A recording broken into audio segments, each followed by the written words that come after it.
we was betting on what I just described to y'all about what we should do, where we should put our cash registers, what's going on with this digital revolution, should we sell music? The store was our bet. It was what I thought was the right thing to do after I collected all this information. I thought that, okay, I'm gonna use a model like Starbucks. I'm gonna offer an experience and I'm gonna surround you with products.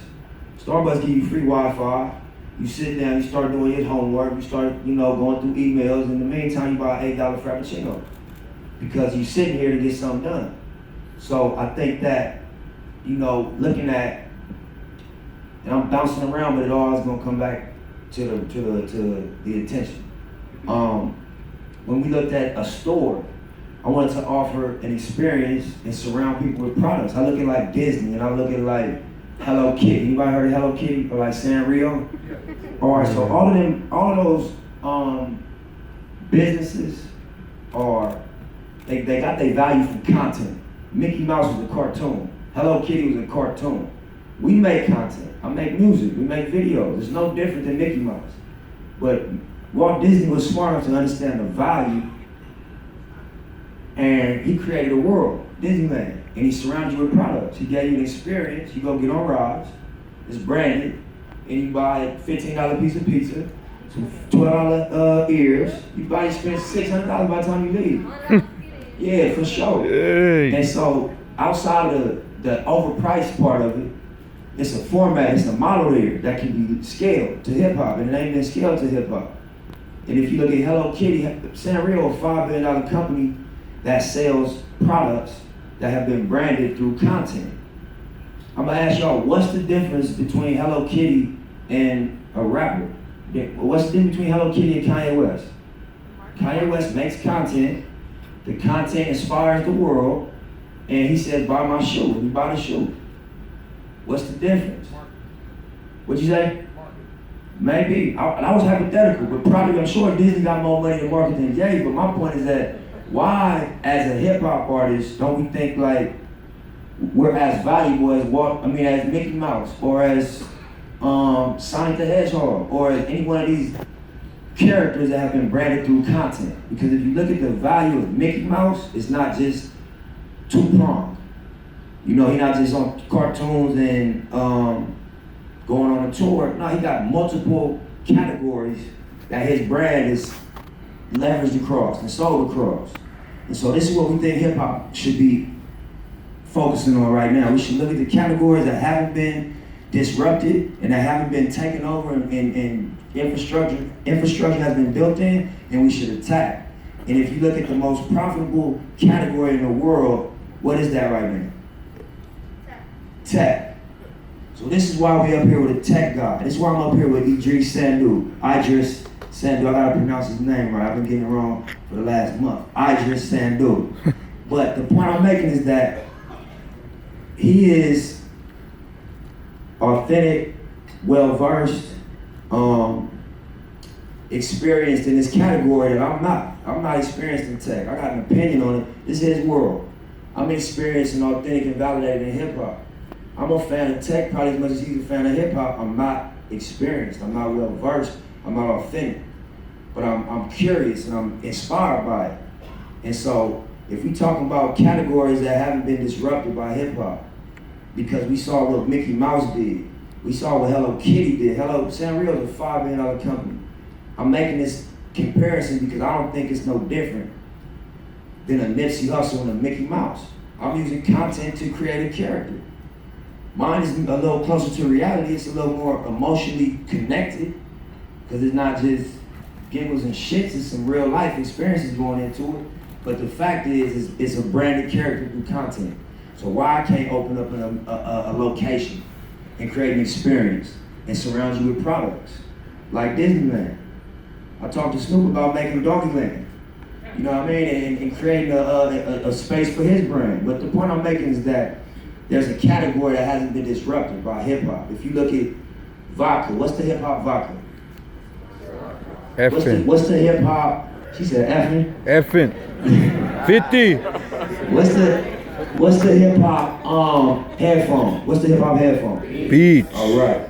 So once hip hop claim a product and say it's ours, it become global. So why we ain't entering more categories?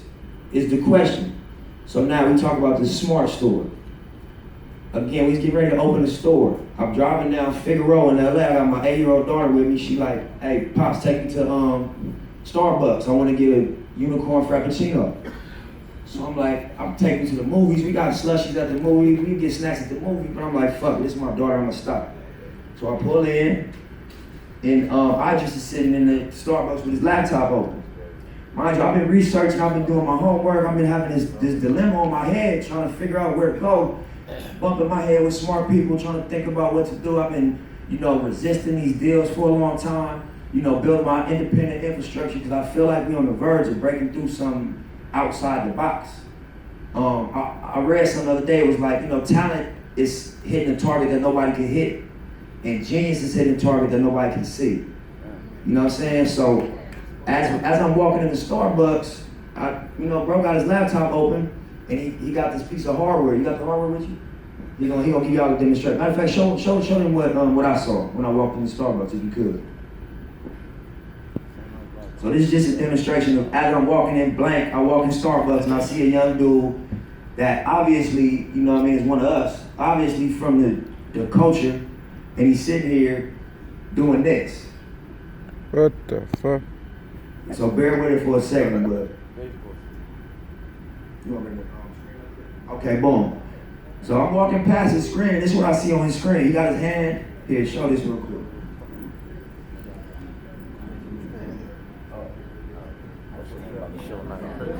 Shit.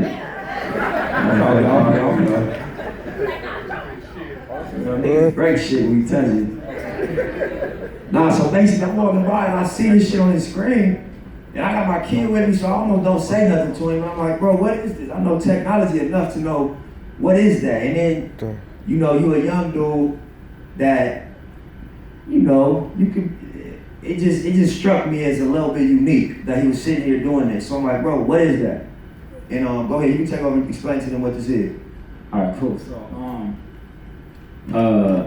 my name is Idris Samuel. I'm 20 years old. But 20 years old. So yeah, clap that up. But so this software right here is a software I work with Uber at. So when I was at Uber, I was their lead systems engineer. Stop right there for a second. Clap for that too.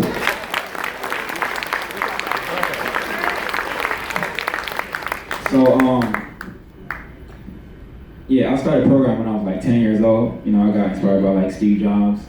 Shout out to Steve. All right. So I started programming when I was 10 years old. Accumulated that. I worked for like Google, Snapchat, Facebook, Instagram. Hey. You go to the search feature on Instagram. That's me. That's my software right there. Hey.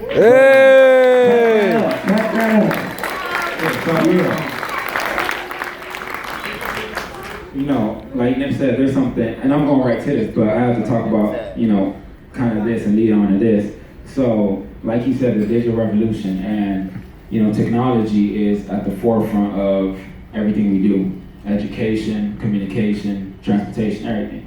So Uber was, focused on, autonomous vehicles. So that's self-driving cars, right? They had these crazy ideas and concepts, but no one knew how to execute it. So I worked for a company called Leap Motion about 3 years ago, and I developed this device, which Nip saw me working. So not only do he develop software, he developed the hardware that actually reads his hand. You know what I'm saying too? That's not regular. Doing both is not. It's like writing music and making beats. So clap for that too. Hey. So the whole idea of the device was, how could we simplify life, right? Like my whole concept, like I'm 20, but like I'm woke.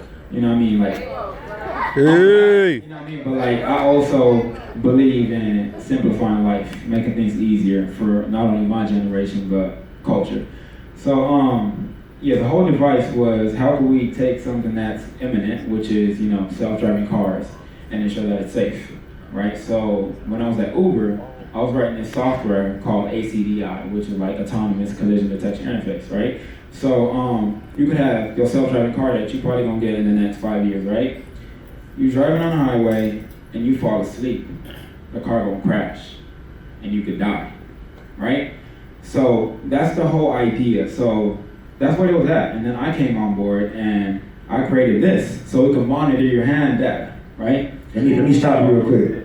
So basically, you saying that there was autonomous driving available, but you could fall asleep behind the wheel and die? You could fall, yeah, there's like 70%. I mean, anything could happen. You go on 60 miles highway, fall asleep behind the wheel, the cars there's not enough data to prove that shit works. You know what I mean? So like, I wrote this software, and we tested it out in a few of the cars where it could detect where your hands were, right? So Let's stop right there real quick. Y'all understand that so far? Y'all seen his hand on that screen, right? So the hardware, for sure, thank y'all. The hardware he created scans your hand in 3D space. So y'all can imagine how that could create a safer driving experience because the steering wheel could read if your hand was there through his technology. Keep on. So the whole idea is you in a car, right? And you text on your phone like he's texting right there, right? You're recording now. You can't text and drive at the same time, right? You can look, you can text, you can drive and look up, but again, it's like you're increasing your chance of fatality, you know, upon collision, right? So what the software does is it can do what I call a split ratio, which is a 50-50 ratio, so it's assistive autonomy. So the car would detect that you were on your phone, and it would split. How will it detect that you're on your phone? Based off of the data we get. But what will be okay, so you drive the car with two hands. So if you're on your phone, you gotta take one hand off the wheel. The wheel's gonna know that you took your hand off of it. So it's gonna know we only got one hand on the wheel. Right. And it's gonna split a 50-50 ratio. So you halfway control, the car goes halfway control, right? If it detects that, you ain't got no hand on the wheel, and it's the crazy shit. Like if it detects, sorry for cussing, but I don't care.